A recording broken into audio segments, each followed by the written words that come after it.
Iya, ente orang belajar di sekolah, Nabi paling tampan adalah Nabi Yusuf. Iya, betul.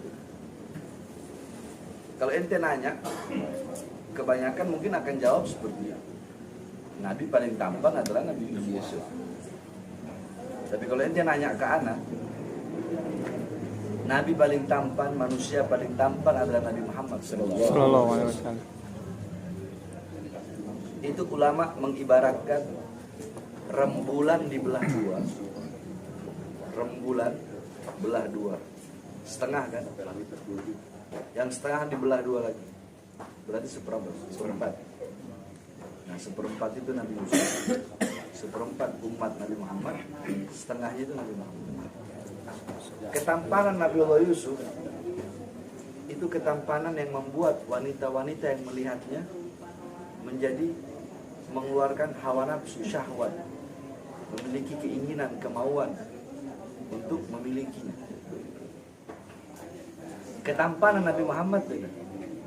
Ketampanan Nabi Muhammad membuat mata-mata tertunduk, tidak berani memandang wajah indah. Ketika Zulaiha mengundang para wanita-wanita Mesir, ketika Zulaiha mengundang wanita-wanita petinggi Mesir yang menghinanya karena kegilaannya kepada Nabiullah Yusuf, diundanglah, disediakan pisau buah-buahan. Kalian menghinaku karena aku tergila-gila kepada Yusuf, karena kalian belum melihat bagaimana keindahan yang dimiliki Yusuf, yang dimana keindahan itu tidak dimiliki oleh sorga. Bahasa si Sayyidatuna Zulaiha. Nabi Yusuf dipakein gaun, jubah berwarna hijau jamrud, pakein gelang. Baru Nabi Yusuf jalan.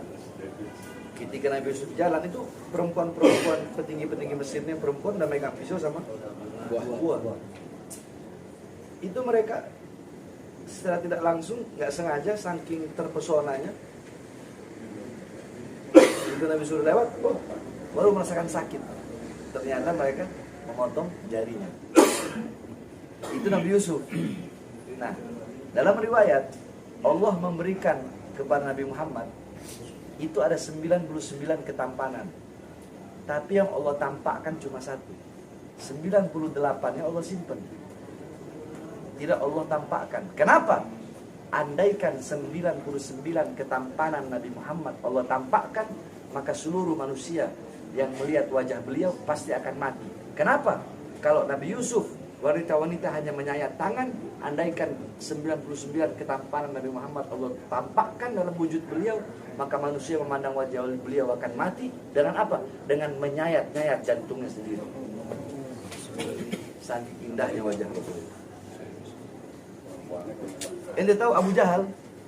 Abu Jahal itu kalau ketemu Rasulullah, Abu Jahal, Abu Sufyan, itu sorbannya ditutup gini, nggak mau lihat wajah Nabi.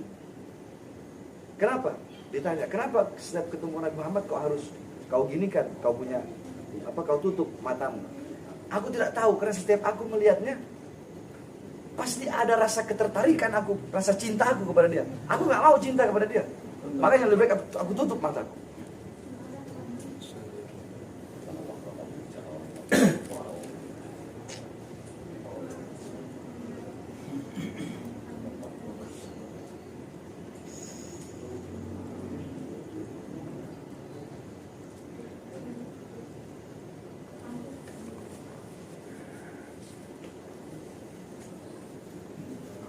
Ya kan itu belajar waktu kecil kan, Nabi paling tampan, Nabi Yusuf, gitu kan?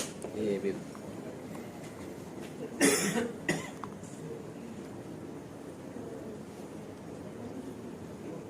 Nabi Sulaiman alaihissalam bisa berbicara dengan hewan.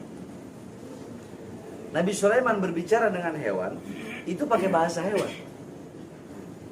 Nabi Muhammad, hewan berbicara dengan Nabi Muhammad pakai bahasa Arab. Seekor serigala berkata, "Asyhadu annaka Muhammadar Rasulullah."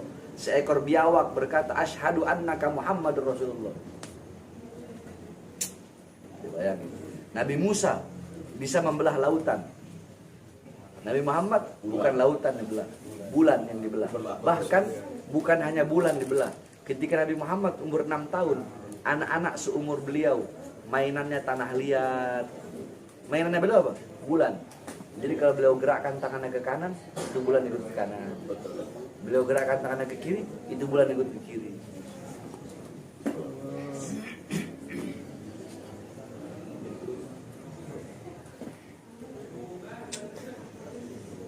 Gak usah Nabi Muhammad, kejauhan. Nabi Adam. Itu buka kitab Nasrul Ibad, Imam Ibnu Hajar Al-Asqalani. Di situ Nabi Adam bilang apa?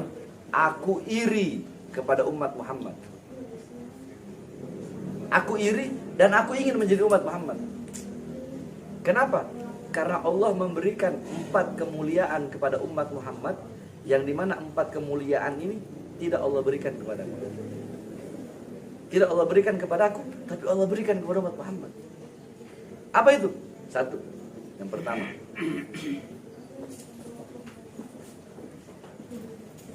ketika aku berbuat salah,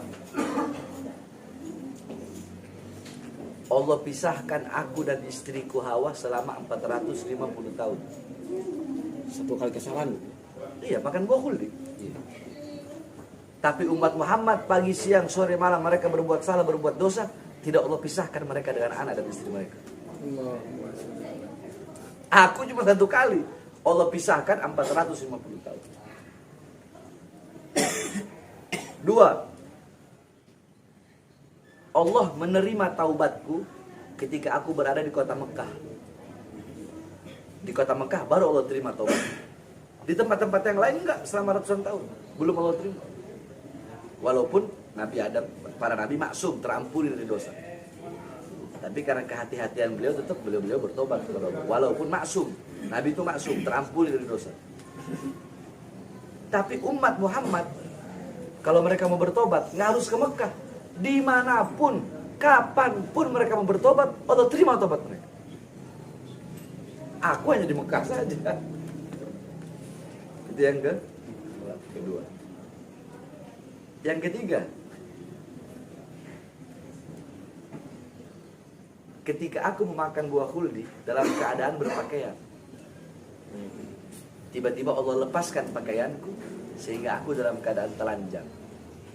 Umat Muhammad kebalik, mereka berbuat dosa dalam keadaan telanjang, tapi tetap Allah beri mereka pakaian. Yang keempat, apa kata Nabi Adam? Aku berbuat salah di sorga, Allah turunkan aku ke bumi. Nabi Adam Allah turunkan di India, di bawah kaki gunung Himalaya. Siti Hawa Allah turunkan di Jeddah. Iblis Allah turunkan di Basroh, Irak.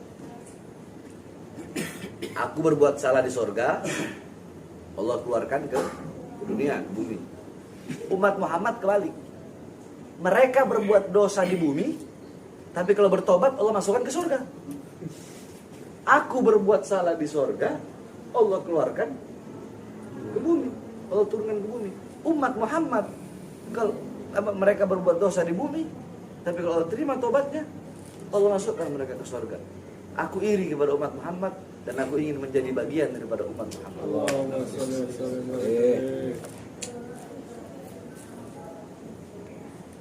Nabi Musa, ketika beliau naik di atas Tur Sina, Bukit Sina, kata Nabi Musa, ya Allah, aku ingin melihat zatmu. Kata Allah, wahai Musa, kamu tidak akan sanggup, kamu tidak akan kuat melihat zatku. Kamu akan hancur, terbakar, hancur lebur, tidak akan tersisa. Ketahuilah wahai Musa, antara aku dengan hamba-hambaku ditutupi dengan 70.000 hijab, 70.000 penghalang yang menutupi antara aku dengan hamba-hambaku. Imam Ghazali menjelaskan, penghalang Allah itu Allah ciptakan dari cahaya, dari air, dan dari kegelapan. Di dalam penghalang Allah ada suara gemuruh air. Andaikan manusia Allah perdengarkan suara gemuruh air yang ada dalam penghalang Allah, maka seketika hati manusia itu copot dari badan dengan sendirinya. Saking dahsyat hijab dan penghalangnya Allah. Andaikan Allah buka penghalang, Allah perlihatkan kepada langit, langit runtuh. Allah perlihatkan kepada gunung, gunung berteburan bagaikan kapas. Ketahuilah wahai Musa, 70.000 penghalang ini tidak akan aku buka kecuali untuk Ahmad dan umat Ahmad. Apa kata Nabi Musa? Ya Allah, aku tidak bisa menjadi Ahmad. Maksudnya Nabi Muhammad. Aku tidak bisa menjadi Ahmad. Maka jadikanlah aku bagian daripada umat Muhammad. Nabi-nabi dan Rasul terdahulu saja pengen jadi umat Nabi Muhammad. Ente-ente orang udah lahir jadi umat Nabi nggak bersyukur. Bayangin Nabi dan Rasul nih, ini Nabi dan Rasul pengen jadi kayak kita umat Nabi Muhammad. Kiri ya. Ente orang udah dilahirkan jadi umat Nabi, nggak tahu diri. Pagi, siang, sore, malam berbuat dosa, ngelacur, zina, narkoba, maling, ngerampok uang rakyat, maling uang rakyat, pejabatnya zolim, ulamanya cari muka sama pejabat, ulamanya ulama amplop, ulamanya ulama kera-kera bersorban, ulamanya ulama kontrak. Tahu ulama kontrak? Kalau mengundang ceramah harus ada kontrak dulu. Jual agama, jual ayat. Pejabatnya korupsi, koruptor, menyengsarakan rakyat. Anak durhaka sama orang tua nggak didik anak dengan baik. Istri durhaka kepada suami nggak didik istrinya dengan baik. Nggak bersyukur jadi umat Rasulullah. Ente tahu, Bani Israel kalau mereka melakukan dosa besar, tidak akan diampuni dosanya kecuali mereka harus loncat dari jurang yang tinggi sampai mati, baru diampuni dosanya. Kita umat Rasulullah, sebesar apapun dosa yang kita lakukan, ada yang lebih besar. Apa itu? Pintu pengampunan Allah SWT khusus untuk umat Nabi Muhammad. Cuma kitanya nggak tahu diri. Jadi umat Nabi nggak tahu diri. Ada lagi yang lebih nggak tahu diri. Ngaku umat Nabi, tapi menjarain cucu Nabi.